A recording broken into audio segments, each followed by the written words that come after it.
Right. So today we are going to start with next chapter in the list, or which is you already know, vectors. तो आज से हमको vectors के question start करने हैं. तो जो जनरल अप्रोच होता है, मैं थोड़े से इजी क्वेश्चन से स्टार्ट करता हूँ और बाद में धीरे धीरे डिफिकल्टी का लेवल बढ़ाता हूँ. एक्सेप्ट फॉर फर्स्ट चैप्टर में मैं उल्टा अप्रोच रखता हूँ, and I told you why.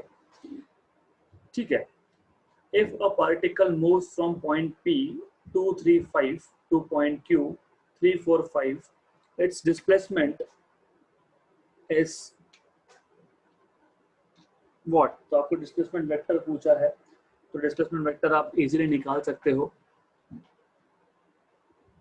आपको पता होगा, मैंने आपको बताया था P पॉइंट जिसके कोऑर्डिनेट्स 235 है, उसका डिस्प्लेसमेंट वेक्टर हम लोग लिखते हैं small p bar, which is 2i cap plus 3j cap plus 5k cap, क्योंकि ये 2, 3, 5 मतलब x, y, z कंपोनेंट होता है.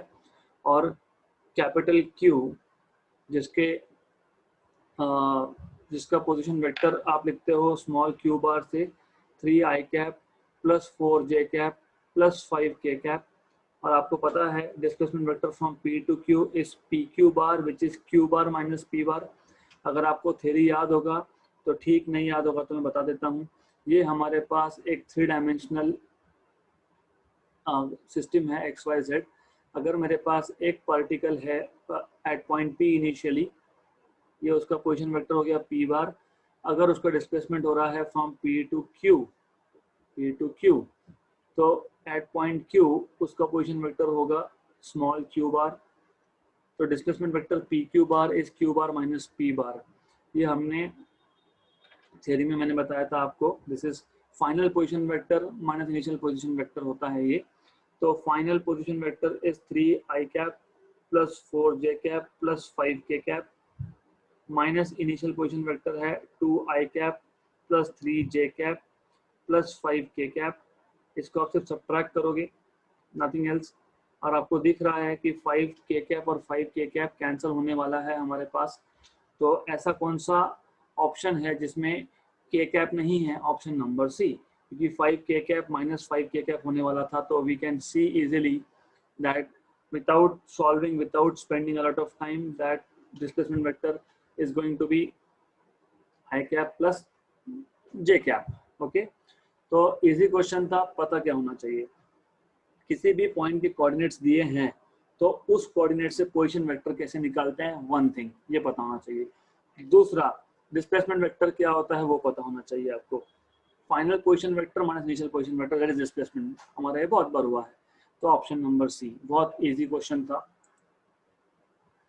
दूसरा question, a force of 5 Newton acts on a particle along a direction making an angle of 60 degree with the vertical. तो पहले तो समझ लो 60 डिग्री विद द वर्टिकल का मतलब क्या. ऐसा हमारे पास एक एक्स वाई एक्सिस सिस्टम है. जो फोर्स है, there is a force of 5 Newton acting at an angle of 60 degree with the vertical, मतलब 30 डिग्री विद द हॉरिजॉन्टल. ये फोर्स है 5 न्यूटन का. So this is F bar. It's vertical component B. बहुत easy है. Vertical component पूछा है आपको, तो या तो आप 30 डिग्री से निकालो या आप 60 से निकालो, बात एक ही है. So it's actually you should no कि इसके जो कंपोनेंट अगर मैं करता हूँ तो ये जो वर्टिकल कंपोनेंट होगा that is going to be F cos 60. ये वर्टिकल कंपोनेंट है, राइट. अदरवाइज अगर आप angle with respect to X axis से करते हो तो ये आएगा F sin 30. तो एक ही बात है वो, यू गो इधर वे, एक ही बात है. आपको वर्टिकल कंपोनेंट से मतलब है, तो वर्टिकल कंपोनेंट मतलब y component, and that y component is F cos 60, F cos of 60 degree. And F की वैल्यू हमारे पास 5 न्यूटन है. cos of 60 हमको पता होना चाहिए, that is half, that is 2.5 newton, right. Option number D. तो as I told you, intentionally मैं सिंपल क्वेश्चन से स्टार्ट करता हूँ. तो एक फोर्स का y कंपोनेंट F cos 60 आ गया आपका, राइट. दैट इज 2.5 न्यूटन आ गया. Simple. Will go to next question now. बहुत सिंपल से क्वेश्चन है ये इनिशियल फेजेस में। अगला क्वेश्चन में आपको बोला है इफ ए बार एस, गलती से बार नहीं आया, इस पे बार आना चाहिए। If A bar is 3 i cap plus 4 j cap and b bar is 7 i cap plus 24 j cap, the vector having the same magnitude as b and parallel to a, ऐसा vector जिसका magnitude b का है लेकिन parallel वो a को है, ये अच्छा क्वेश्चन है। So what you need is, सबसे पहले तो b का मैग्नीट्यूड निकाल लो। Magnitude of b vector is under root of x component square plus y component square. 7 square is 49 and 24 square आपको पता होना चाहिए। So if you know this तो आपको पता लग जाएगा कि टोटल आएगा आपका under root of 625, that is going to be 25। तो 24 का स्क्वायर बहुत इजी है, यू शुड नो दिस, तो fill in the blanks for you, okay. Otherwise 625 में से 49 माइनस कर दो तो समझ में आ जाएगा आपको कि मैं क्या बोल रहा हूँ, that is 576। This is what I was trying to tell you. Anyways, तो ये आ गया आपका b का मैग्नीट्यूड। अब ऐसा वेक्टर जिसका मैग्नीट्यूड b वेक्टर का है लेकिन पैरेलल a को है, so let c bar be a vector parallel to a but has magnitude of p। मतलब हम लोग c बार को कैसे बनाएंगे, b a कैप, क्योंकि a कैप हमको डायरेक्शन देता है, तो ऐसा वेक्टर जिसका डायरेक्शन a बार का हो और मैग्नीट्यूड b का हो, वो होगा b a cap, that is c vector, क्योंकि a cap is just direction, मतलब यूनिट वेक्टर अलोंग a, आपको ये पता होना चाहिए। And b, how do you find out unit vector along a, बहुत इजी है।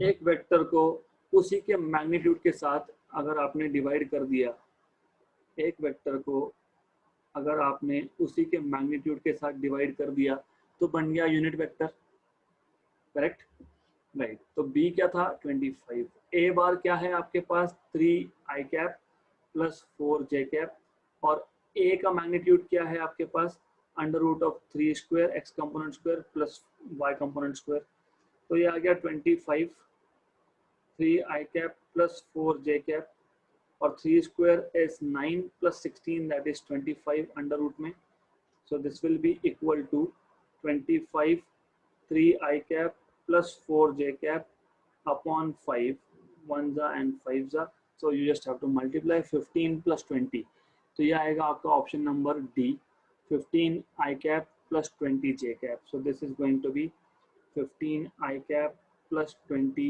j cap plus 20 j cap, right, easy। तो हमने क्या किया, हमें एक वेक्टर चाहिए था जिसका मैग्नीट्यूड b का है लेकिन उसका डायरेक्शन जो है वो a का है, तो b a कैप ऐसा करना है। तो मैग्नीट्यूड ऑफ b निकाल लिया हमने, मैग्नीट्यूड ऑफ a निकाल लिया और a बार से उसको डिवाइड किया है, and then just it is just simple calculations. तो 15 i cap plus 20 j cap is the correct answer in this case, okay. So the questions are really good here, okay. So next question,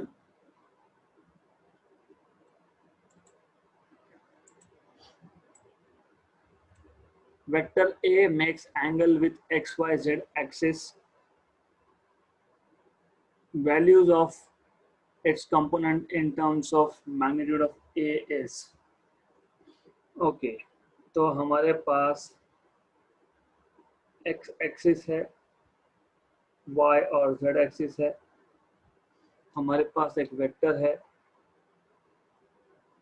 let us से सम vector a bar, इसका angle with respect to x axis को मैं alpha मानता हूँ, with respect to y axis जो angle बनेगा ये angle इसको बीटा मानता हूँ, और विथ रिस्पेक्ट टू z जो बनेगा उसको मैं गामा मानता हूँ, राइट, गामा नॉट बीटा। तो angle made by a vector with respect to x-axis is alpha, with y-axis is beta, and with z-axis is gamma. Okay, right. तो अब आपको एक चीज पता होनी चाहिए that according to the question equal angle बनाया है, इक्वल एंगल मतलब alpha is equal to beta is equal to gamma, alpha is equal to beta is equal to gamma. अगर ऐसा है तो there is a property cos square alpha plus cos square beta plus cos square gamma equal to 1। ये एक well known theorem है, theorem या फिर law है आप बोल सकते हो। तो यू शुड चेक इसको क्या बोलते हैं। ओके राइट, तो cos square alpha plus cos square beta plus cos square gamma equal to 1 आता है, where alpha beta and gamma are the angles made by that vector with respect to x y and z axis respectively. Okay, कम से कम आपको इतना पता होना चाहिए। Once you know this much, अगर आपको इतना पता है देन अभी cos square alpha beta gamma equal है राइट, तो मैं लिख सकता हूँ cos square alpha plus cos square alpha plus cos square alpha मतलब 3 times of cos square alpha है ना 1। तो cos alpha cos square alpha is 1/3, तो cos alpha is 1/√3। Correct, clear. One more thing is this, क्योंकि alpha beta gamma equal है right, since alpha is equal to beta is equal to gamma, therefore cos of alpha is equal to cos of beta is equal to cos of gamma। तो तीनों आ गया 1/√3 1/√3 1/√3। Correct, मतलब basically आपको ये तो पता होता ही है आपको, x कंपोनेंट y कंपोनेंट और z कंपोनेंट हमने थ्योरी में सीखा है। x component of any vector is that vector magnitude into cos, ये तो पता होता है राइट, cos ऑफ अल्फा इस केस में cos ऑफ अल्फा मतलब बेसिकली ये जो आपका वेक्टर बनेगा x कंपोनेंट x के अलॉन्ग ये होगा a cos अल्फा, और अलॉन्ग z कंपोनेंट जो बनेगा ये that will be az is equal to a cos gamma. वैसे अलॉन्ग y एक्सिस जो बनेगा मैं दिखा नहीं सकता यहाँ पे क्योंकि ये 2 डायमेंशनल बोर्ड है हमारे पास, उसमें मैं 3 डायमेंशन ड्रॉ नहीं कर सकता, but you should know this a axis a cos alpha 1/√3 आ गया आपके पास है ना, 1/√3 आ गया आपके पास, तो a/√3। y कंपोनेंट होता है a cos of angle made with respect to y axis that is cos of beta, that is a/√3 again, and z axis के साथ az होता है a cos gamma which is again a/√3 right. तो हमको मिल गया a/√3 and a/√3। Okay, a/√3 and a/√3 okay good right. मैं वापस समझा देता हूँ। हमें बोला है एक वेक्टर ने x y और z एक्सिस के साथ इक्वल एंगल बनाया है, वो इक्वल में बाद में आऊंगा, उस पर हम लोग बाद में आएंगे। ओके राइट, हमको एक प्रॉपर्टी पता है, वो प्रॉपर्टी है ये cos square alpha plus cos square beta plus cos square gamma equal to 1। 3 cos square alpha equal to 1, क्योंकि अल्फा बीटा गामा इक्वल है, इसका मतलब तो cos अल्फा cos बीटा और cos गामा भी इक्वल होगा राइट। तो ये आपको पता होना चाहिए बाय डिफॉल्ट। तो 3 times of cos square alpha equal to 1, तो cos स्क्वायर अल्फा इज 1/3, तो cos alpha is 1/√3, simple right good. Then what you should know is x component is a magnitude of vector a multiplied by cos of angle made with respect to x axis, मतलब a cos gamma। वैसे ही a cos a x is a cos alpha, a y is a cos beta and a z is a cos gamma। Good, simple thing। Okay right, तो हमको मिल गया a/√3। Next question, if a bar is 2 I cap 4j cap minus 5k cap, the directions of cosines of vector A are. तो ये जो question है ये related है सेम थिंग से. सेम थिंग मतलब मैंने आपको अभी भी बताया था, ax मतलब a cos अल्फा, ay मतलब a sin alpha, a cos beta, sorry अभी बताया था मैंने, और az is a cos gamma. अब यहां से मैं लिख सकता हूं cos alpha equal to ax by a, यहाँ से लिख सकता हूँ cos beta equal to ay by a, और यहाँ से लिख सकता हूँ cos gamma equal to az by a. इसको हम लोग बोलते हैं डायरेक्शन कोसाइंस, राइट, या फिर direction of cosines, but normally direction cosines, right. Good. तो ये जो है ax by a, ay by a and az by a, आपको ये फाइंड करने के लिए बोला है. तो सबसे पहले मुझे a की वैल्यू चाहिए, मतलब magnitude of a vector, under root of x component square plus y component square plus z component square. देखो नॉर्मली जब स्क्वायर करते तो नेगेटिव साइन नहीं लिखते, लेकिन मैं लिखता हूँ. क्यों? क्योंकि कभी कभी घाई में हमने यहाँ पे ये तो यूज कर लिया और हमको एंगल भी पूछा है. तो tan अल्फा निकालते वक्त मैंने बताया था y component by x component square, तो ऐसा vy बाई vx हमने पहले भी फाइंड किया था. तो कभी कभी क्या होता है कि हमारे पास सिर्फ x और y कंपोनेंट है, यहाँ पे हमने प्लस लिखा है, तो हम because we are in hurry हम लोग ऐसा 5/2 लिख देते हैं. That's why I normally prefer and I also tell my students की ऐसा मत करो, जो है वो लिखो. अगर नेगेटिव है तो नेगेटिव है, बाद में पॉजिटिव होने वाला है वो इनिशियल फेजेस में. बाद में तो आपको क्वेश्चन ओरली सॉल्व करने हैं. 2 square is 4, this is 16, this is 25. तो ये आ गया रूट ऑफ 45. ओके, तो cos अल्फा ये आएगा ax बाई a, और ax आपको ऑलरेडी पता है, ax आपको ऑलरेडी पता है 2, क्योंकि ये i कंपोनेंट के साथ i कैप के साथ जो होता है वो ax होता है, अपॉन a आपने निकाला 45. cos बीटा is ay मतलब 4 upon root of 45, so ay by a, that is 4 upon under root of 45, and cos gamma is az by a, which is again minus 5 by under root of 45. तो exactly मैं ये गलती बता रहा था, घाई में करोगे तो आप डी ऑप्शन लिख सकते हो, इसलिए हमेशा साइंस पे ध्यान होना चाहिए. नेगेटिव या पॉजिटिव यू हैव टू पे प्रॉपर अटेंशन. तो ऑप्शन नंबर ए. तो इनको बोलते हैं direction cosines.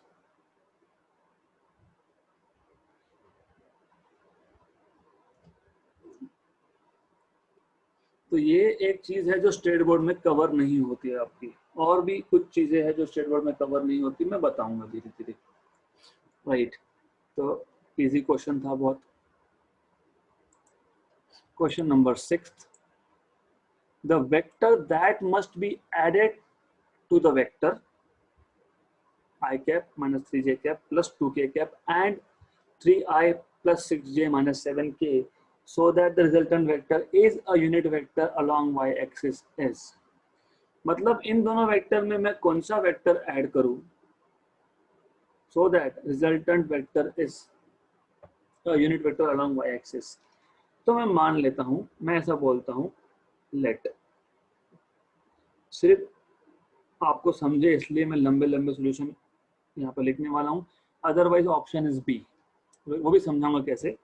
Late A bar is I cap minus 3j cap plus 2k cap, B bar is 3i cap plus 6j cap minus 7k cap, and C bar be the vector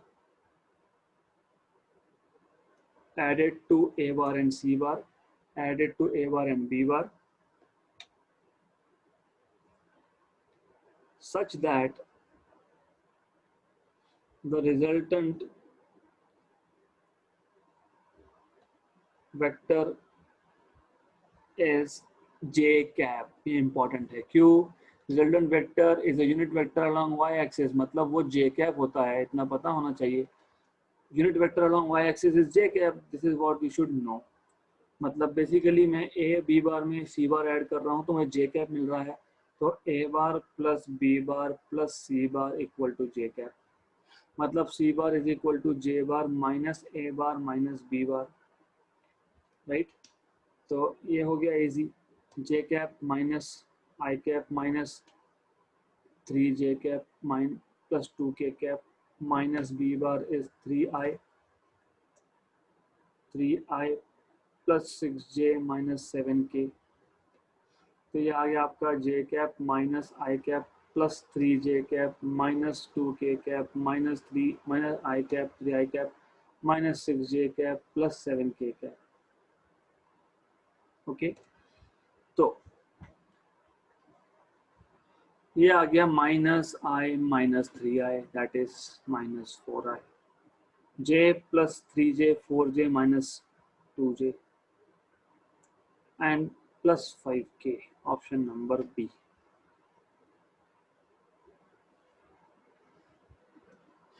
Right? Simple.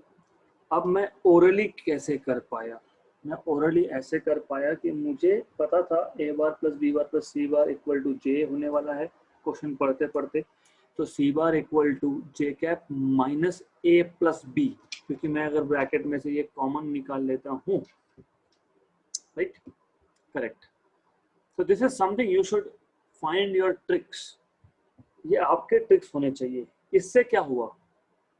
मेरे question पढ़ते पढ़ते समझा, मैं नीचे लिखते जाता हूँ so that you understand method 2, shortcut method. This is method 2. मतलब method 2 नहीं है, ट्रिक है, आप बोल सकते हो. ये ट्रिक है हमारा. क्वेश्चन पढ़ते पढ़ते ही ये दो वेक्टर में तीसरा वेक्टर ऐड करना है. Okay, such that we should get a unit vector along y axis. मतलब c bar equal to j cap minus a bar plus b bar.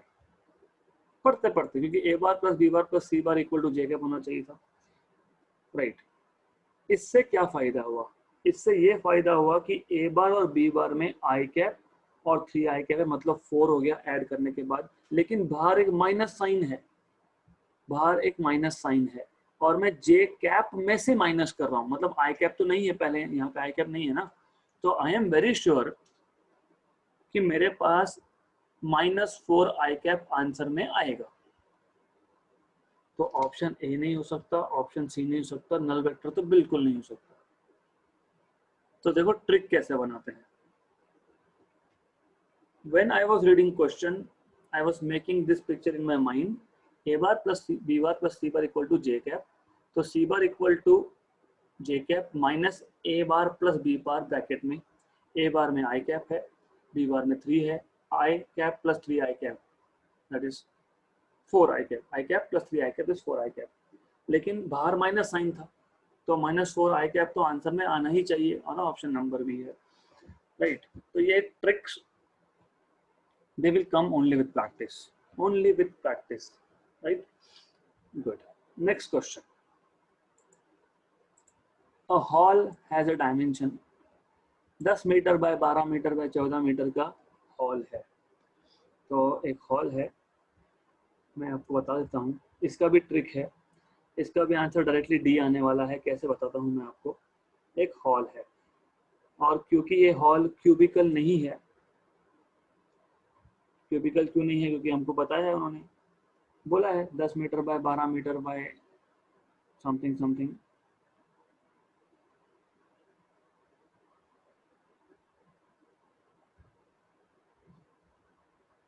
So you have something like this. Okay, it seems good now. ऐसा एक hall है, right? A fly starting at one corner ends up at diametrically opposite corner. यहाँ से start किया अगर एक fly ने, उड़ते उड़ते उड़ते वो अपोजिट एंड पे आ गया, डायमेट्रिकली आ गया, doesn't matter. what is the magnitude of its displacement? Magnitude of its displacement, right? अब कुछ कुछ बुक्स जो होते हैं ना, वो अननेसेसरीली चीजें कॉम्प्लिकेट करते हैं। मतलब वो क्या करते हैं, वो मानते हैं ये ओरिजिन है, राइट, ये हाइट है, ये ब्रेड्थ है, ये लेंथ है, फिर वो इस पॉइंट को पी पॉइंट बोलेंगे, फिर पी पॉइंट के कोऑर्डिनेट निकालेंगे, करेक्ट? ऐसा कुछ नहीं करना। ऐसा कुछ क्यों नहीं करना? अगर आपको पता होगा, diagonal of such kind of box of a hall, इस केस में डायगोनल ऑफ हॉल, क्योंकि हमको मैग्नीट्यूड ऑफ डिस्प्लेसमेंट पूछा है। डिस्प्लेसमेंट बोला तो वेक्टर होता, तो करना पड़ता जो करना पड़ता, ये तो मैग्नीट्यूड है। ये होता है length square plus breadth square plus height square directly. तो directly 10 square plus 12 square plus 14 square, 10 square 100 था, उसमें 12 स्क्वायर 144 ऐड करते तो 244 बन गया, राइट? उसमें मैंने 14 स्क्वायर अभी बताया था आपको, like 14 square, you should know what is 14 square. 14 square add कर लोगे, इन सबको ऐड कर लोगे और स्क्वायर रूट लोगे तो 400 होता है। वो कैसे? ओरली हो रहा है ये। 10 स्क्वायर 100, उसमें कितना ऐड किया? 144, मतलब 244, उसमें 14 स्क्वायर मतलब कितना? 196। तो 100 प्लस 144 मतलब 244, राइट? उसमें 196 ऐड किया, ये 400 होता है क्या? You should know something is wrong here, कुछ तो गड़बड़ है स्क्वायरिंग में। तो एनीवेज ये आप लोगों को करना है, what is 14 square, what should be the answer, and you should do it on your own, and that turns out to be 20. There is something wrong here, definitely. So I'll give you just a fraction of a second to find out what is wrong. ऐसा है कि there is nothing wrong. क्यों? अगर ऐसा option दिया ही होगा तो आपको सिर्फ ये पता होना चाहिए कि ये 440 है। अगर मैं 441 लेता तो एग्जैक्टली 21 आता है, एग्जैक्टली 21 आता है, तो ये रफली 21 है, राइट? ऐसे क्वेश्चंस में कभी कभी होता है प्रिंटिंग मिस्टेक। ऐसे केसेस में हमको नियरेस्ट आंसर लिखना होता है। We are suppose to write down the nearest answer and which is 20 metre, right?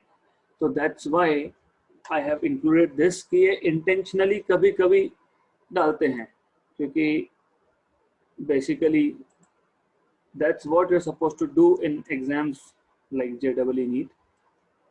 You are supposed to write down nearest answer, okay? तो nearest क्या है? 20 मीटर। तो याद रखना, नेक्स्ट टाइम से आपको nearest answer लिखना है, right? So there's nothing wrong, okay? Next, the position vector of a particle is, बहुत अच्छा क्वेश्चन है ये। R bar equal to A cos omega t I cap plus A sin omega t j cap. The velocity of the particle is parallel to position vector, perpendicular to position vector, directed towards the origin, directed away from the origin. हमको ये पता होना चाहिए कि velocity is nothing but derivative of position vector. मैं भी derivative detail में लेने वाला हूँ, क्योंकि लास्ट टाइम प्रॉब्लम्स थे, डेरिवेटिव्स नहीं करने आ रहे थे। तो क्या करना, सिर्फ यहाँ पे आर बार जो है वो सब्स्टिट्यूट कर दो, a cos of omega t i cap plus a sine of omega t j cap, right? Good. जब बीच में एडिशन हो तो पहला टर्म का डेरिवेटिव प्लस दूसरे टर्म का डेरिवेटिव लिखा जाता है। तो derivative of first term a cos of omega t i cap plus derivative of second term, which is this, जो चीज कांस्टेंट हो उसको डेरिवेटिव के बाहर ले जाते हैं। ए कांस्टेंट है, derivative of cos of omega t i cap plus A times of derivative of sine of omega t j cap,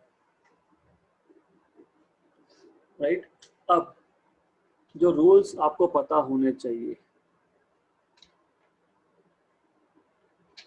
वो रूल्स ये है, cos of f of x का डेरिवेटिव अगर मैं लेता हूँ विद रिस्पेक्ट टू एक्स, हमारे पास cos ये फंक्शन है टाइम का, एक्स का नहीं, तो मैं आपको टाइम के डोमेन में बता देता हूँ। तो टाइम के डोमेन में cos of function of t with respect to t, क्योंकि ये सी से स्टार्ट हुआ मतलब डेरिवेटिव होगा माइनस कॉस का डेरिवेटिव साइन, कॉस का derivative sine f of t, यहाँ पे खत्म नहीं होता, फिर derivative of f of t भी लिखते हो विद रिस्पेक्ट टू टी। हमारे केस में a derivative of cos of omega t है, मतलब एफ ऑफ टी क्या है, ओमेगा टी, तो यह आ गया minus sine omega t into derivative of f of t, मतलब ओमेगा टी का derivative with respect to T,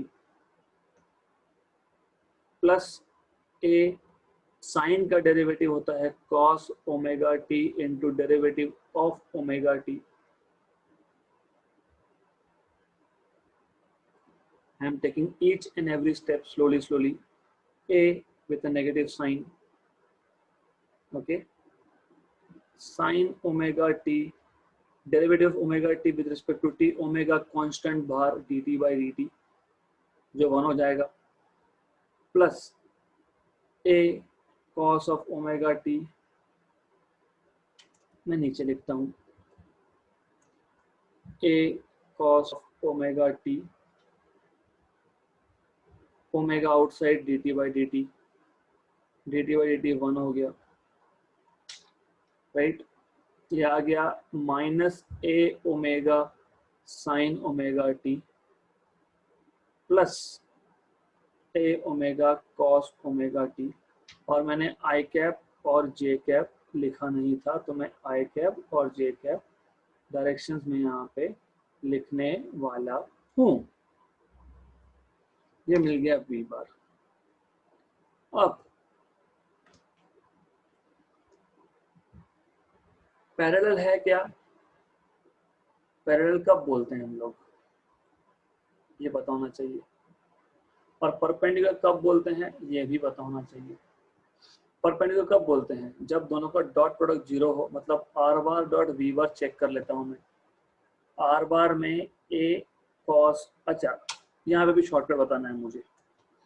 are बार को मैं लिख सकता हूँ r x i cap plus r y j cap, where r x हमारे पास है ए कॉस ओमेगा टी और आर वाई मेरे पास है a sine omega t, right. Similarly मैं लिख सकता हूँ वी बार के लिए सेम लाइंस पे,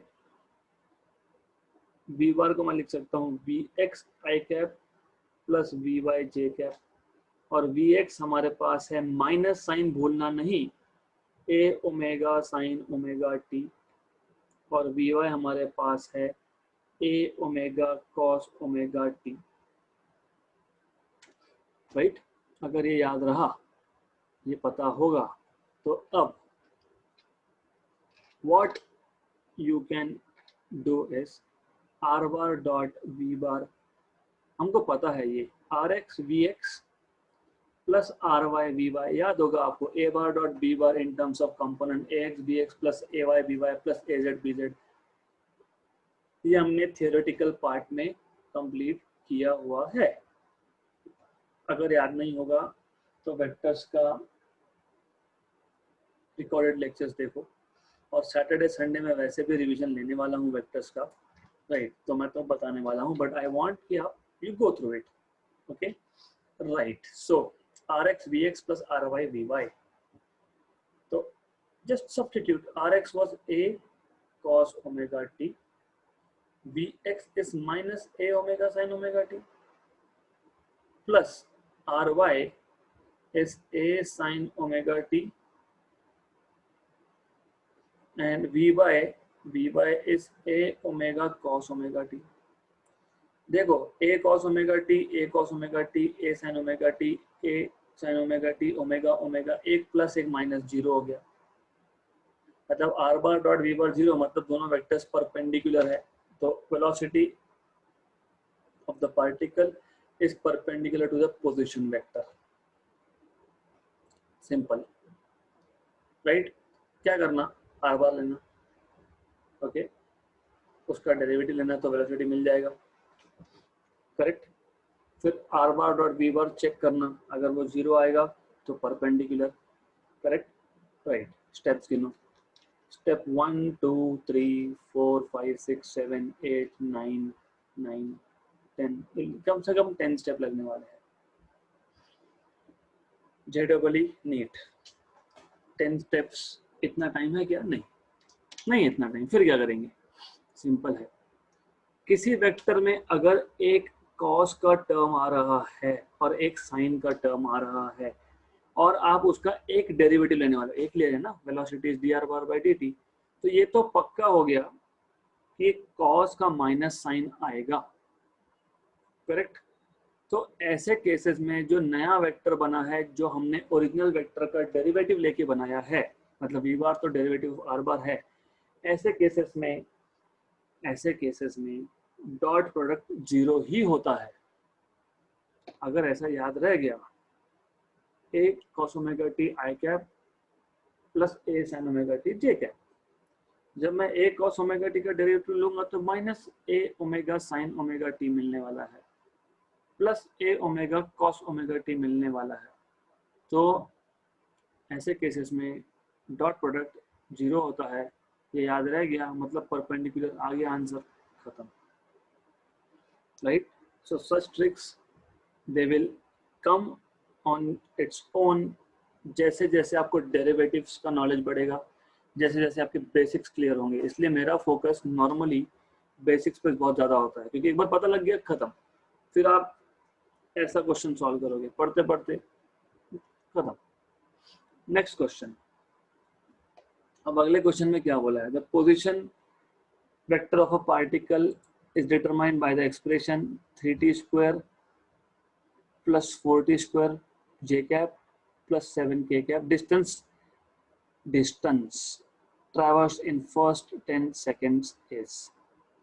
फिर पहले 10 सेकेंड में कितना डिस्टेंस ट्रैवल किया, तो मैं पहले बोल दूंगा कि at t equal to 0 r bar क्या था, मतलब पोजीशन वेक्टर क्या था, 3 into 0 square i cap plus 4 into 0 square j cap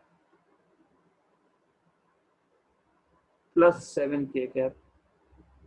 मतलब इनिशियली पार्टिकल जो था वो z एक्सिस पे बैठा हुआ है. इनिशियली r1 बोल देता हूं मैं इसको. 10 सेकेंड पे क्या हुआ, after 10 seconds at t equal to 10 seconds r2 bar मान लेते हैं, 3 into 10 square i cap plus 4 into 10 square j cap plus 7k cap. तो 3 into 10 square that is 300, 4 into 10 square that is 400 plus 7k cap. आपको पता है distance कैसे निकालना, displacement निकाल लो, उसका मैग्नीट्यूड ले लो. तो डिस्प्लेसमेंट मुझे मिलेगा, therefore displacement is s bar equal to r2 bar final position minus initial position. और मुझे पता है 7j कैप और 7k कैप ही कैंसिल होने वाला है, तो I will not spend my time in writing down things. मतलब मुझे तो ये आंसर ही पता लग गया यहाँ पे. Why it is a 500 metre. क्यों? क्योंकि आपको पता है कि जब आप मॉड निकालोगे, मॉड मतलब मैग्नीट्यूड निकालोगे, तो क्या होता है, under root of x component का स्क्वायर, 300 का स्क्वायर में 3 इंटू 100 का स्क्वायर प्लस 4 इंटू 100 का स्क्वायर. जब मैं ऐसा लिखता हूँ तो इमीडिएटली ध्यान आता है 3 स्क्वायर 9, 4 स्क्वायर 16, 9 प्लस 16 25 का रूट 5. तो पहला नंबर तो 5 आना चाहिए, एक ही ऑप्शन था जिसमें पहला नंबर 5 था। तो ये 9 into 10 power 4 plus 16 into 10 power 4, तो ये आपका आ गया 25 इंटू 10 पावर 4, मतलब 5 इंटू 10 पावर 2, मतलब 500 मीटर आने वाला था। तो these are some tricks that you can use to reduce time of calculation। कैसे, ओरल कैसे करोगे? डिस्प्लेसमेंट डिपेंड करता है टाइम पे। पहले दो टर्म में टी स्क्वायर है और तीसरे में टी स्क्वायर नहीं है, मतलब इनिशियल पोजीशन डायरेक्टली t0 डाल के 7k कैप, राइट। 10 सेकंड के बाद 300 i cap plus 400 j cap plus 7k cap. Displacement मतलब फाइनल माइनस इनिशियल, मतलब 7k कैप 7k कैप उड़ गया, cancel. 300 i cap plus 400 j cap, displacement है ये, डिस्टेंस मतलब इसका मैग्नीट्यूड। मतलब मैं क्या करूंगा, 300 का स्क्वायर प्लस 400 का स्क्वायर, उसका रूट लूंगा, मतलब 3 का स्क्वायर तो करना ही पड़ेगा उसमें और 4 का भी करना पड़ेगा, मतलब 9 प्लस 16 तो आने वाला है रूट के अंदर, मतलब 25 आएगा, उसका रूट लूंगा तो 5 आएगा। तो पहला नंबर तो 5 आने वाला है, ऐसा एक ही ऑप्शन है जिसमें पहला नंबर 5 दिखता है, ऑप्शन नंबर 1। तो दिस आर द ट्रिक्स, ये ट्रिक्स है जो आप लोगों को कैलकुलेशन के लिए यूज करने पड़ेंगे। Clear? Good. One more question, question number 10। Two forces each of magnitude f have a resultant of the same magnitude f, the angle between these two is 120 degree होता है। क्यों बताता हूँ। देखो ऐसा है, आपको याद होगा हमारे पास ए बार और बी बार दो वेक्टर थे, फिर हमने वो parallelogram law of vector addition use किया था, फिर हमने बोला था रिजल्टेंट वेक्टर आर बार जो होता है मैग्नीट्यूड वाइज वो होता है a square plus b square plus 2ab cos theta. अभी हमारे इस केस में r और a और b सब f दिए हुए हैं, है ना। Two forces each of magnitude f और उनका रिजल्टेंट भी f, तो मैं लिखूंगा f is equal to under root of f square plus f square plus 2f into f cos of theta, मतलब f is equal to under root of f square plus f square 2f square plus 2f square cos of theta. तो कम से कम मैं यहां से 2f square common निकाल लूंगा तो 1 प्लस कॉस थीटा बचेगा, और जब मैं f बाहर निकाल लूंगा तो 1 प्लस कॉस थीटा बचेगा, f स्क्वायर बाहर निकाल लूंगा रूट के, कैंसल कैंसल, मतलब 1 equal to under root of 2 into 1 plus cos theta आएगा, राइट। स्क्वायर करूंगा अगर तो 1 equal to 2 1 plus cos theta आएगा, करेक्ट, गुड, राइट। तो ये आएगा half equal to 1 plus cos theta, तो मुझे मिलेगा cos theta equal to half minus 1, cos theta आएगा हाफ माइनस 1, तो कॉस थीटा आएगा माइनस हाफ। ट्रिग्नोमेट्री और मैथमेटिक्स आपका अगर स्ट्रांग है तो ये 120 पे होता है। क्यों? Add sugar to coffee, all positive, sine positive, sine positive मतलब कॉस पॉजिटिव नहीं है, वो फोर्थ क्वाड्रेंट में है, मतलब ये जो है ऑप्शन डी और ए तो out of question, correct. Second quadrant मतलब बी और सी में से एक। फिर अगर आपको याद होगा, अगर आपको पता होगा, if you know sine of pi by 2 plus theta equal to cos theta और cos of pi by 2 plus theta equal to minus sine theta, अगर ये आपको पता है, राइट, तो आपको इमीडिएटली सॉल्व करते आएगा। That I will leave it for you, क्योंकि ट्रिग्नोमेट्री आपको पढ़ना पड़ेगा, मैं वैसे लूँगा जब भी ज़रूरत लगी मुझे, इफ़ आई फील कि मुझे एक पूरा सेशन ट्रिग्नोमेट्री पे एंगेज करना ही है, वैसे मैं करूँगा वो as and when needed, but theta is equal to 120 degree होता है, ये पता होना चाहिए। हाफ कॉस की वैल्यू 120 पे होती है, राइट। तो this is a method of solving. Trick तो याद रखना है। याद कैसे रखना है?